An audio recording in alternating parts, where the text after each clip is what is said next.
सारे भाई बहनों को प्रभु यीशु मसीह के पवित्र नाम से मैं आपको धन्यवाद चढ़ाता हूँ। सबको जय मसीह कहता हूँ। प्रियो, परमेश्वर ने फिर एक आवश्यकता दिया कि 7वीं पाठ पवित्र शास्त्र बाइबल का भेद को समझने के लिए परमेश्वर 7वीं पाठ में हमको लेकर आया। पिछले दिनों में हम 6 पाठों में प्रभु यीशु मसीह का वचन के बारे में हम सुने हैं। पहला वचन किस रीति से काम करती है हम 15 बात देखें और बाद में परमेश्वर का वचन का लाभ उठाना उसको भी हम 15 भाग देखें। परमेश्वर का वचन हमारे जीवन में कैसा लाभ उपयोग होती है 15 किस्म को देखें। अभी हम देखते हैं कि पवित्र शास्त्र बाइबल में का स्वरूप किस स्वरूप से परमेश्वर हम किस वचन को दिया है उस बातों को हम देख रहे हैं। हम पिछले 6वीं क्लास में देख रहे थे परमेश्वर का वचन पानी के तरह है, पानी का वचन दूध की तरह है, पानी का वचन भोजन के तरह है। प्रभु यीशु मसीह कहा मैं जीवन का भोजन हूँ, मैं जीवन का रोटी हूँ। तो प्रियो, परमेश्वर का वचन भी जीवन का रोटी है। प्रभु यीशु मसीह परमेश्वर ने कहा मनुष्य केवल रोटी के द्वारा नहीं परमेश्वर के वचन के द्वारा जीवित रहेगा। तो प्रियो, ये 3 बातों को हम पिछले क्लास में देखे थे। आइए आज हम और एक बात हम देखें, यह है मधु, हनी, इंग्लिश में कहते हैं हनी। ये मधु के नाय परमेश्वर का वचन है। इसको हम पढ़ने से पहले बाइबल में से 2 वचन पढ़ेंगे। यूहन्ना सुसमाचार उसका पहली अध्याय उसका पहली वचन। आदि में वचन था और वचन परमेश्वर के साथ था और वचन परमेश्वर ही था। उसके साथ साथ प्रकाशित पुस्तक उसका पहली अध्याय उसका 3 वचन। धन्य है वो जो इस भविष्यवाणी के वचन को पढ़ता है और वे जो सुनते हैं और इसमें लिखी हुई बातों को मानते हैं, क्योंकि समय निकट है। प्रियो, आइए हम प्रार्थना करेंगे। प्रेमी दयालु पिताजी, सर्वशक्तिमान प्रभु जी परमेश्वर, आपके महान अनुग्रह के द्वारा हम इस 7वीं भाग में आपके वचन ध्यान मन करने के लिए आपने हमको लेकर आए, इसलिए धन्यवाद। प्रभु जी, इस दिनों में आपके वचन का कीमत नहीं तो आपके वचन का लाभ उठाने के विषय में और आप वचन का स्वरूप को आपने हमको सिखा रहा प्रभु, इसलिए हम धन्यवाद देते हैं। दयालु पिता, जो बातें हम सुनते हैं सीखते हैं उसी में हम बने रहने के लिए प्रभु आप हमको सहायता करें।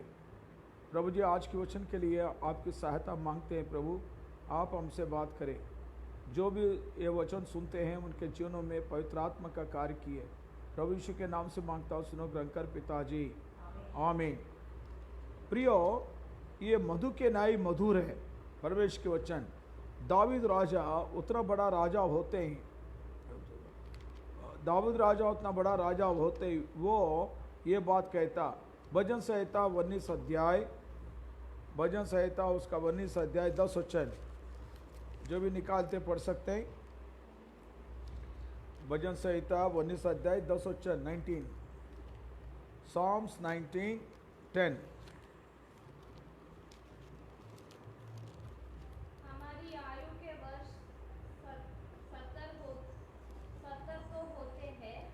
19:10 वे तो सोने और बहुत कुंदन से भी बढ़कर मनोहर है। वे मधु से और टपकने वाले चतों से भी बढ़कर मधुर है। ये दाऊद ये बात कहता कि वे मधु से और टपकने वाली चतने से भी बढ़कर मधु है। तो ये मधुर वचन दाऊद अपने जीवन में वचन पढ़ते पढ़ते दाऊद अपने जीवन में कहता कि यह मधु से भी मधुर है। जो व्यक्ति अपना जीवन में वचन का भेद को समझ सकता है वो मधु से भी मधुर वचन को समझ सकता। प्रियो, इतना टेस्ट है प्रभु का वचन, जब हमारे जीवन में वो हम समझ सकते हैं तो उसके द्वारा हम उसका मधुरता को हम ले सकते हैं। प्रियो, आइए भजन संहिता 119 उसके 103, भजन संहिता 119 वचन 103 पढ़ेंगे। 119 से 103, तेरे वचन मुझको कैसे मिट्टी लगती है, तेरे वचन मुझको कैसे मिट्टी लगती है, वे तेरे मुंह में मधु से भी मिट्टी है, मधु से भी वो मेरे मुंह में मिट्टी है। परमेश्वर का वचन बहुत मिट्टी वचन है, बहुत मधुर वचन है। प्रियो, इस वचन को जो व्यक्ति सचमुच आत्मा में स्वीकार करता, उसके लिए अनुभव है। शरीर से, शरीर की धारी से और शरीर की सोच से जब वचन हम पढ़ते हैं, हमारे लिए कुछ भी नहीं है, सिर्फ कहानियाँ सीख लेते हैं। लोग आज शरीरधारी लोग होकर शरीर में वचन पढ़ते हैं तो उनके लिए कुछ भी नहीं है वो। तो प्रियो, वचन हमारे लिए एक मधु का धारा है। पवित्र आत्मा के द्वारा जब हम वचन ले सकते हैं आत्मा में, जब आत्मा में हम वचन पढ़ते हैं तो हमारे जीवन में वो मधु से बढ़कर है। प्रियो, देखिए फॉर एग्जाम्पल बाइबल में देखेंगे यहेजकेल का जीवन, यहेजकेल 3 अध्याय, यहेजकेल का जीवन में, यहेजकेल 3 अध्याय, बुक ऑफ यहेजकेल उसका 3 अध्याय पहले से 3 वचन में पढ़ सकते हैं। तब उसने मुझसे कहा, हे मनुष्य के संतान, जो तुझे मिला है उसके खा ले। क्या बोला? जो तुझे मिला है उसको खा ले। तो प्रभु का आत्मा जब यहेजकेल से बात कहती है, हाँ तो खा ले, हाँ अर्थात इस पुस्तक को का क्या कहना कहते हैं, क्या मिला उसको? पुस्तक मिला, ये पुस्तक मिला है, वो पुस्तक को तू खा ले। मेरा भाई, मेरी भाई, परमेश्वर के वचन हमारा भोजन की तरह है। परमेश्वर के वचन मधुर, मीठी, मधु के नए हैं। इस वचन को जो खाता है वो अनुभव करता है उसका स्वाद। तो यहाँ पर हम देखते कि परमेश्वर के वचन को, ये पुस्तक को तो खा ले, हाँ, तब जाकर इस्राएल के घराने से बातें कर। पहला तू खा, बाद में जाके तू प्रचार कर, बाद में जाके तू बता दे। हम पहला जो प्रचारक है, पासवानी है, मैं प्रभु के नाम से आपसे विनती करता हूँ, आप घुटने पे बाइबल पढ़िए। जो भी हमारा देश का हो, विदेश में भी हो, जो हिंदी भाषा जानते हैं, मैं सबसे ये बात कह रहा हूँ, परमेश्वर का वचन का आप घुटने पे पढ़ो। ये जीवित वचन है, ये बात करने वाले वचन है, ये मधुर, मधु से भी मधुर है, ये बहुत मीठी मधुर वाणी प्रभु ने हमको दिया है। प्रियो, जब घुटने पे हम पढ़ते हैं, पवित्र आत्मा हमसे बात करेगी। जब पवित्र आत्मा हमसे बात करती है तो वह हमारे लिए बहुत आनंद की बात होती है। तो प्रियो, यहाँ पर हम देखते हैं कि वो यहेजकेल से परमेश्वर ने कहता है कि तुम खा ले, इस वचन को तो खा ले, इस पुस्तक को तो खा ले। इसलिए मैंने मुंह खोला और उसके वो पुस्तक मुझे खिलाई दी। मैं मुंह खोला, प्रभु का आत्मा मुझे वो वचन को मुझे खिला दी, मैं उस वचन को खा लिया। देखो उसका अनुभव क्या बोलता, 3 वचन। जब तब उसने मुझसे कहा, हे मनुष्य के संतान, ये पुस्तक जो मैं तुझे देता हूँ उसे पचा ले, छाप ले उसको। जो वचन देता वो पहला खाओ, बाद में छाप उसको, हाँ। और अपनी हथड़ियाँ इससे भर ले। तो अपनी पेट को इससे भर ले, इसके अर्थ है तेरे पेट में परमेश्वर का वचन भरपूर से रहना चाहिए। तेरे हृदय में भरपूर से वचन रहना चाहिए, पेट भर के तू खा ले उस वचन को। हाँ, अतः मैंने उसे खा लिया अतः मैंने उसे खा लिया और मेरे मुंह में वो मधु के तुल्य मैं- मीठी लगी। और मेरे मुंह में वो मधु के तुल्य मीठी लगी। यहेजकेल अपनी अनुभव करा, मैं जब खा लिया था वो पुस्तक को, वो मेरे मुंह में मधु से भी बढ़कर मीठी लगी है। मेरी भाई, परमेश्वर के वचन हम जब मन खोल के मन के पूरी से आत्मा से वचन पढ़ते हैं, घुटने पे नम्र दीन बनकर पढ़ते हैं, तो वो वचन मधु से भी बढ़कर हमारे लिए आशीष कारण बनती है प्रियो, उससे मधुर बनती है प्रियो। दया करके हम इस वचन को हमारे जीवन में मधु से बढ़कर हम ले सकेंगे। और ये वचन कैसा करते हैं, देखिए ये वचन को रोमियो पुस्तक 10 अध्याय उसका 8 वचन पढ़िए। रोमियो पुस्तक 10 अध्याय उसका 8 वचन।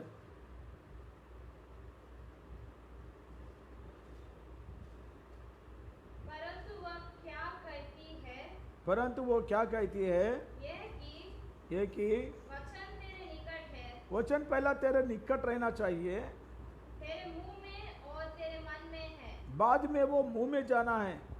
वचन निकट रहना, हमेशा हमारे वचन हमारे साथ रखना और उस अपने मुंह में लेना और वो हमारे हृदय में भी लेना चाहिए।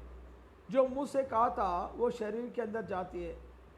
तो परमेश्वर की वचन मधु से भी बढ़कर मधुर वचन परमेश्वर हमको दिया।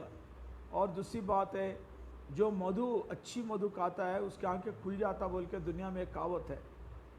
तो वैसी ही परमेश्वर का वचन जब तू खाता है, मधु के नाई मधुर से उसको लेता है, तो तेरे आंखें प्रकाशमान हो जाएगा और तेरे को सच्चाई मालूम पड़ जाएगा, तेरे हृदय में बड़ी शांति आ जाएगी। तो परमेश्वर ने एक अद्भुत काम तेरे जीवन में करेगा। तो ये बात को हम समझना चाहिए प्रियो। मैं और पांचवी बात बताता हूँ। पांचवी बात है सुगंध वचन है। ये बहुत सुगंध देने वाली वचन है। आइए हम पढ़ेंगे सुगंध वचन के बारे में। एफएसी पुस्तक 5 अध्याय उसका 2 वचन। एफएसी पुस्तक 5 अध्याय। प्रभु यीशु हमको प्रेम किया और उन्होंने अपने आप बलिदान किया और अपने खून में उन्होंने हमको धोया। हमारे प्रभु मारा गया, गाड़ा गया, दफन हुआ और तीसरे दिन हमारे प्रभु जीवित हो गया। तो हमारे प्रभु किस लिए हमारे लिए काम किया ये हमको बताता है। आइए एफएसी पुस्तक 5 अध्याय उसका 2 वचन पढ़िए। और प्रेम में चलो, और प्रेम में चलो जैसे मसीह ने भी तुमसे प्रेम किया। मसीह ने तुमसे प्रेम किया। देखो प्रियो, प्रेम से चलो। कैसा प्रेम से चलना? प्रभु हमसे भी प्रेम किया। कैसा? हम पापी थे, हम दुष्ट थे, हम अंधकार में थे, हम बुरी आदतों में थे, तो प्रभु हमको प्रेम किया। पढ़िए। और हमारे लिए और हमारे लिए अपने आप को सुखदायक सुगंध के लिए अपने आप को, वो हमारे लिए अपने आप को सुगंधदायक सुखदायक सुगंध के लिए परमेश्वर के आगे बैठ करके बलिदान कर दिया। देखिए प्रभु यीशु मसीह हमको प्रेम किया। हम कौन थे? हम गंदे थे, हम दुर्गंध में थे, हमारे जीवन मुर्दा की बात आ रही थी, तो हमारा जीवन में कोई आशीष की बात नहीं थी, हम अंधकार में पड़े हुए थे। तो प्रियो, ऐसी पापी मनुष्य पर प्रभु यीशु मसीह प्रेम किया। प्रेम किस लिए क्या कहते? आपको मेरे को सुखदायक सुगंध बनाने के लिए, सुखदायक सुगंध बनाने के लिए प्रभु यीशु मसीह अपने आप को क्रूस पे चढ़ा दिया, अपने आप को दे दिया, बलिदान हो गया, अपने प्राण दिया, खून बहा दिया, वो मार गया, गड़ गया, दफन हो गया, तीसरे दिन जीवित हो गया। प्रभु जी प्रियो, प्रभु यीशु मसीह हमको ये करना चाहता है कि तुम्हारा दुर्गंध, ना तो तुम्हारा गंदा बास आने को प्रभु नहीं चाहता। तेरे पाप, बुरी आदत, बुरी जीवन को प्रभु देखना नहीं चाहता। चाहे तो पहला कैसे भी हो, आपको मेरे को प्रभु बदलने के लिए स्वर्ग से उतर कर आया। वो प्रभु जी हमारे लिए सुखदायक सुगंध बनने के लिए प्रभु चाहता है कि एक सुखदायक सुगंध जीवन आपकी मेरी हो। इसलिए प्रभु क्या दिया हमको? सुगंध वचन दिया। कौन सा सुगंध है? प्रभु यीशु मसीह का बलिदान और वो गाड़ा जाना और वो दफना जाना और तीसरे दिन जी उठना। प्रभु यीशु मसीह का बलिदान हमारे लिए सुगंध सुगंधदायक है प्रिय। तो प्रभु यीशु मसीह का सुसमाचार पापी मनुष्य के लिए एक सुगंध सुसमाचार है, सुगंध वचन है। ये पापी के लिए, क्यों? वो पाप में मरे पड़ा है, वो मृत्यु को प्रभु का सुसमाचार उसको जीवन दे रहा है, उनको सुगंध सुगंधदायक बना रहा है। तो कौन सा ये सुगंध कौन सी है? प्रभु यीशु मसीह का सुसमाचार, यीशु मसीह का सुसमाचार। इसलिए पौलुस क्या बोलता, देखिए 2 कोरिन्थी उसका 2 अध्याय 14 वचन। 2 कोरिन्थी उसका 2 अध्याय 14 वचन। परंतु परमेश्वर के धन्यवाद हो जो मसीह में सदा हमको जय के उत्सव में ले फिरता है और अपने ज्ञान की सुगंध हमारे द्वारा हर जगह फैलाता है। कौन सी सुगंध है वो? प्रभु यीशु का अपने ज्ञान की। किसका ज्ञान? प्रभु यीशु मसीह का ज्ञान। प्रभु यीशु मसीह के ज्ञान का सुगंध। प्रभु यीशु मसीह का ज्ञान का सुगंध क्या है? प्रभु यीशु मसीह का बलिदान, वो मरना, वो गाड़ा जाना और तीसरे दिन जी उठना। प्रभु यीशु मसीह का पुनरुत्थान हमारे लिए सुखदायक है। तो ये प्रभु यीशु का ज्ञान है ये। तो प्रभु अपने ज्ञान सुगंध हमारे द्वारा वो सारे जगत में फैलाता है। तो प्रियो, सुसमाचार का सुगंध परमेश्वर चाहता कि सारे संसार में फैल जाए। कैसा फैलता है? पहला आप उस सुगंध को लेना, आप सुखदायक सुगंध बन जाना और तेरे जीवन के द्वारा दूसरों को वो सुगंध जाना चाहिए। एक में से लेके एक में को वो सुगंध जाते रहना चाहिए। तो इसलिए पौलुस बोलता, परमेश्वर प्रभु ने हमारे द्वारा ये काम कर रहा है। 15 वचन पढ़िए। क्योंकि हमारे परमेश्वर के निकट उद्धार पाने वालों और नाश होने वालों दोनों के लिए मसीह की सुगंध है। देखा, दोनों के लिए मसीह का सुगंध है। अगर आप उद्धार पाया और उद्धार नहीं भी पाया तो हम तो परमेश्वर सुगंध बना दिया हमको। तो क्यों? परमेश्वर अपनी वचन हमको दिया, सुगंध वचन दिया। सुगंध वचन हमारे अंदर निवास करती है तो हम सुगंध वचन फैलाते हैं। तो ये बोलता है सुगंध बना दिया हमको। 16 वचन पढ़िए। कुछ के लिए तो मरने के निमित्त मृत्यु की गंध और कितनों के लिए जीवन के निमित्त जो जीवन की सुगंध। क्या बोलता? हमारा जीवन थोड़े लोगों के लिए, जो नाश होने वालों के लिए हम मृत्यु का गंध है, और जो उद्धार पाने वालों के लिए हम मसीह में सुगंध है। तो प्रियो, प्रभु के लोग, संसार के लोग नहीं समझ सकते हैं, उसके लिए तो दुर्गंधी दिखता है। समझो हम यहाँ पर रोहतक में सेवा कर रहे हैं, तो हमारे पड़ोसी में आजू बाजू बहुत लोग हैं, वो लोग हमको देखते हैं, मगर वो उनका दृष्टि क्या है? हमको देखते हैं कि यारे ये लोग क्या करते हैं यहाँ पर। हाँ, ये ईसाई लोगों के पास बहुत पैसा रहता है, ये इनको ऊपर से आता है, ये करते वो करते, उनका अपना दृष्टि से हमको देखते। प्रियो, हमारे अंदर जो सुगंध है उसको नहीं देखते वो। क्यों? कारण वो दुर्गंध के लिए तैयार हो गए, वो हमारा जीवन उनके लिए दुर्गंध होती है, इसलिए वो पसंद नहीं करते। हमारे पड़ोसी में रहते हैं मगर भवन में नहीं आते। ये स्वर्ग का फाटक है, यहाँ से लोग पाप का क्षमा पाकर स्वर्ग जाते हैं। ये स्वर्ग के फाटक के कारण स्वर्ग के राज में जाने वाले मगर उसको नहीं पाते। क्यों? हम तो उनके लिए दुर्गंधी बन गए।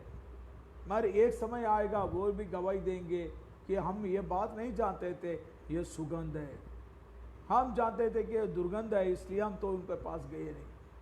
तो भाई बहनों, परमेश्वर के वचन जिसके पास रहता उसका जीवन सुगंध बन जाती है। परमेश्वर हमको उद्धार में लाया ताकि हम इस संसार में सुखदायक सुगंध बनने के लिए, तो और ज़्यादा आप समझने के लिए श्रेष्ठ गीत में जा गए तो वहाँ सुलमती अपनी पति के बारे में और अपने पति प्रभु यीशु मसीह कलीसिया के बारे में ऐसी बातें बोलता है। कलीसिया मेरे लिए सुगंध है, ऐसी श्रेष्ठ सुगंध है कि मैं उसको प्यार कर रहा हूँ, मैं उसको प्रेम करता हूँ। तो वहाँ पर सुलमती अपनी पति के बारे में जैसा बोलती है, वो श्रेष्ठ गीत की कहानी पूरा हमको कलीसिया को प्रभु यीशु मसीह कैसा प्रेम करता है और कलीसिया भी प्रभु को कैसा प्रेम करता है, ये इस प्रेम को दिखाने वाली श्रेष्ठ गीत है। प्रियो, प्रभु का वचन हमारे लिए सुगंधदायक है। और आइए हम 6वीं बात में आएंगे। प्रभु का वचन हमारे लिए एक दीपक है। आइए भजन संहिता दाऊद अपने जीवन में कहा, भजन संहिता 119-105, भजन संहिता 119-105। तेरा वचन मेरे पाँव के लिए दीपक और मेरे मार्ग के लिए उजाला है। प्रियो, प्रभु बोलता है यहाँ पर, दाऊद बोलता, परमेश्वर तेरा वचन मेरे पाँव के लिए दीपक है। तो परमेश्वर का वचन हमारे पाँव के लिए एक दीपक के नहीं प्रभु ने दिया। प्रिय भाई बहनों, परमेश्वर का वचन जो हाथ में पकड़ता वो दीपक के नहीं चमकते रहता। परमेश्वर का वचन तेरा हाथ में रहे तो वो दीपक है। रात के टाइम में हम बाहर जाने के लिए जंगलों में हो, शहर में हो, लोग अपने हाथ में टॉर्च लाइट लेके जाते हैं। टॉर्च लाइट क्या करता है? उसके सामने वो उज्ज्वला देती है। जैसा लोग टॉर्च लगाते हैं, घर में दीपक को लगाते हैं, ड्यूटी लगाते हैं, वैसे ही परमेश्वर ने हमारे आत्मिक जीवन के लिए अपनी वचन, जीवनदायक वचन प्रभु दिया। यह हमारे लिए एक दीपक है। प्रिय, ये दीपक है। ये चाहे घर में रहो, ना बाहर रहो, कहीं रहो, आँख की लाइट हो, नहीं तो घर की लाइट हो, बड़ी लाइट हो, छोटी लाइट हो, जैसा हम उस दीपक का रोशनी में हम चलते हैं, वैसे ही जीविता परमेश्वर ने एक दीपक के समान इस वचन को हमको दिया है। मेरे प्रियो, जिसके पास ये वचन रहता है वो भी दीपक के समान चमकता है। देखिए मैं वचन में बताता हूँ, यूहन्ना सुसमाचार उसका 5 अध्याय 35 वचन। ये व्यक्ति प्रभु यीशु मसीह से पहले आया, यूहन्ना। ये यूहन्ना के बारे में प्रभु यीशु मसीह क्या गवाही दे रहा, देखो 5 अध्याय उसका 35 वचन।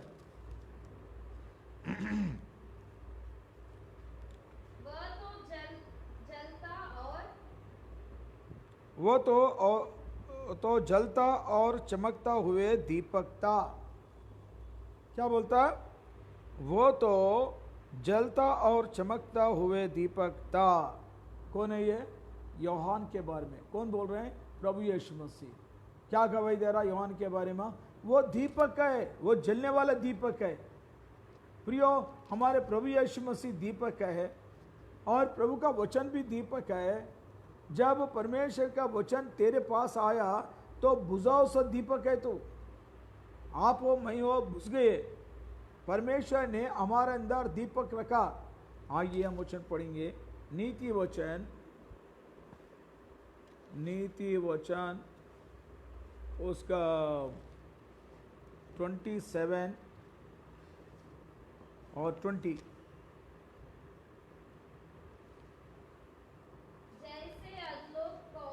नहीं 26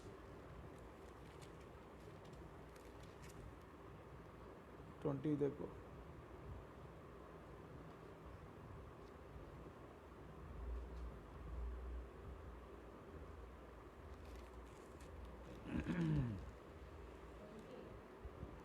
हाँ 27 नीति वचन, उसका क्षमा करिए, नीति वचन 20 अध्याय उसका 27 वचन।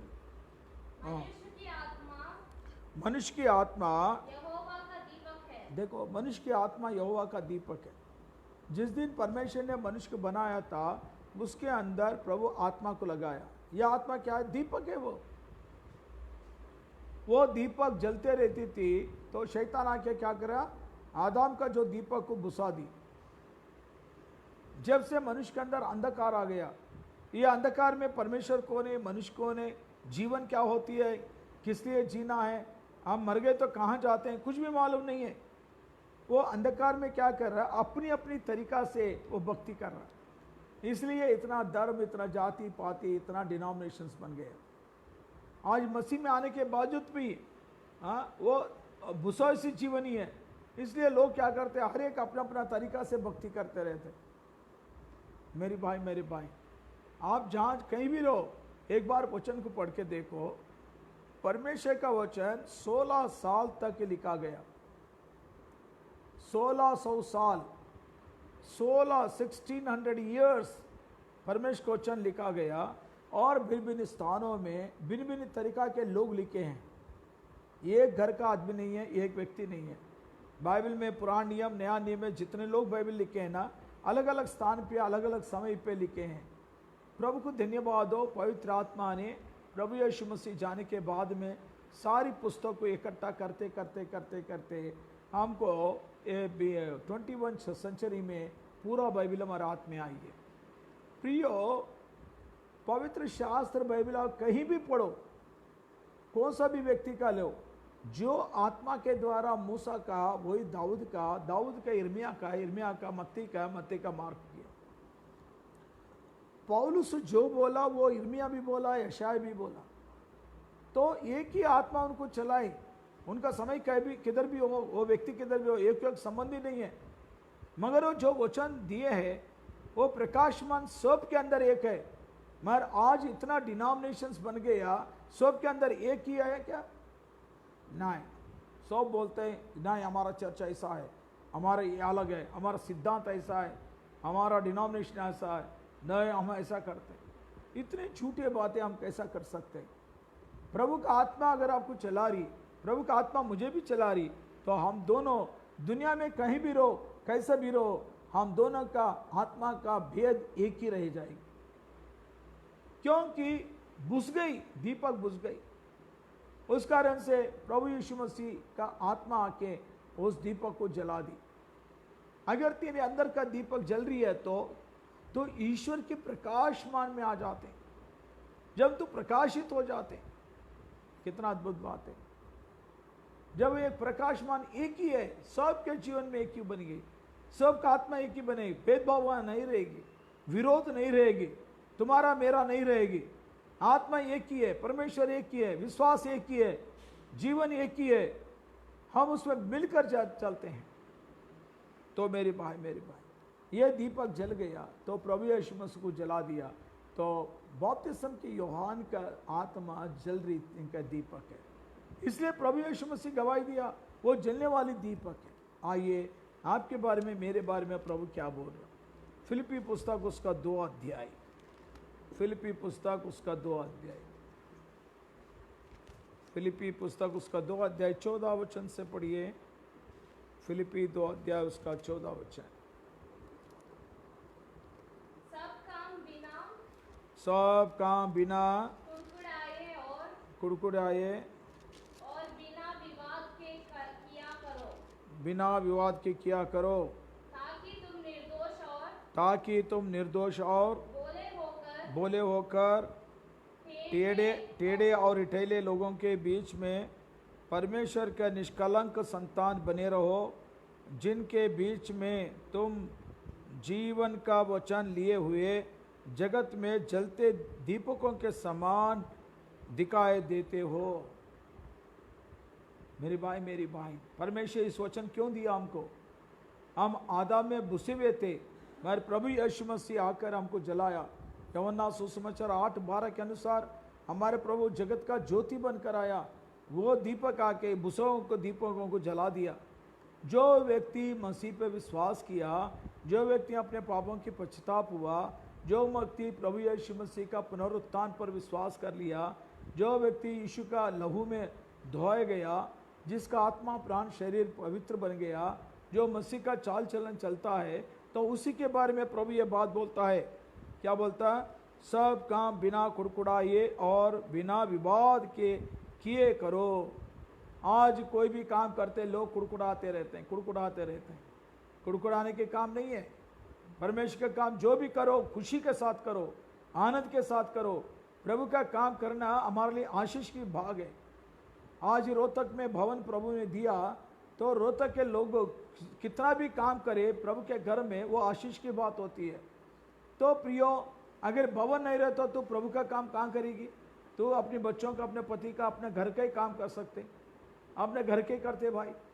मगर आज प्रभु ने घर दिया, तो घर को पकड़ के चलने के द्वारा तो परमेश्वर के काम कर रही हो। तो यहाँ पर हम देखते हैं 15 वचन, ताकि तुम निर्दोष और भोले होकर टेढ़े और हिटेले लोगों के बीच में परमेश्वर के निष्कलंक संतान बने रहो। कैसा बने होते हैं निष्कलंक संतान? जिनके बीच में तुम जीवन का वचन लिए हुए जगत में ज्योति के दीपकों के समान दिखाई देते हो। जो व्यक्ति जीवन का वचन लेता, क्योंकि वही दीपक है, जो वचन लेता है वो दुनिया में हटेले टेढ़े लोगों के बीच में वो प्रकाशमान होता, टेढ़े हटेले लोगों के बीच में प्रकाशमान होता। तो प्रियो, उसकी प्रकाशमान के द्वारा दुनिया भी प्रकाशमान होती है। तो प्रभु बोलता है, जहाँ कहाँ तू भी रहा, चाहे नौकरी के जगह पे हो, अपने घर पे हो, अपने बस्ती में हो, अपने गांव में हो, ना तो जहाँ कहीं भी अब रहो, तो हर जगह पे तो परमेश्वर का ज्योति तेरे अंदर है। तू दीपक प्रभु जला दिया, तो तू हमेशा जलते रहना और प्रकाशमान होते रहना। ये प्रभु तेरे अंदर चाहता है। प्रियो, आज हम 3 बातों को हम देखते हैं। मधु के बाद देखे और सुगंधदायक सुगंध को देखे और दीपक को देखे। प्रभु इस वचन को आशीष दे। आइए अब प्रार्थना करें। प्रेमी ताले पिताजी, सर्वशक्तिमान प्रभु जी परमेश्वर, हमारे प्रिय भाई बहनों को आप आशीष दे। प्रभु, आज वचन सुने हैं उसके अनुसार से प्रभु जी, और मधुर वचन आपने हमको दिया। मधु से भी बढ़कर मधुर वचन को हम स्वाद चखने के लिए प्रभु सहायता करें।